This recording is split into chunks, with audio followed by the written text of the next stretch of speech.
Welcome to A star news Telugu. నా పేరు హారిక. నేటి వార్తా ముఖ్యాంశాలు.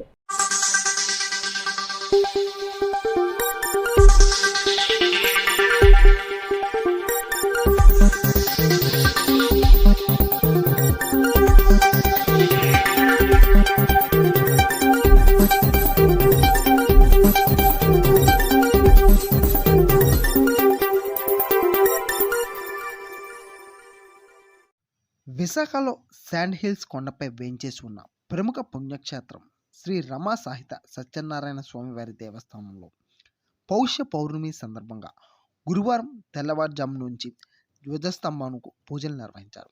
అనంతరం ధ్వజస్తంభం పూజ చేసుకున్న భక్తులకు మరియు మొదటి పూజ నిర్వహించిన ప్రధాన అర్చకులు పరిహారం నరసింహమూర్తి వారికి ఆశీర్వచనం జరిపించారు.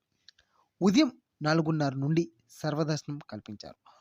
పౌష్య పౌర్ణమి ప్రత్యేక కారణంగా భక్తులు కోరిన కోరికలు వెంటనే నెరవేరుతాయని పెద్ద ఎత్తున భక్తులందరూ తరలివచ్చి పంచప్రదక్షిణ మొక్కుబళ్ళు ఆచరించి దర్శనం చేసుకున్నారని ఎగ్జిక్యూటివ్ ఆఫీసర్ బుద్ధ మహాలక్ష్మి నగేష్ తెలియజేశారు.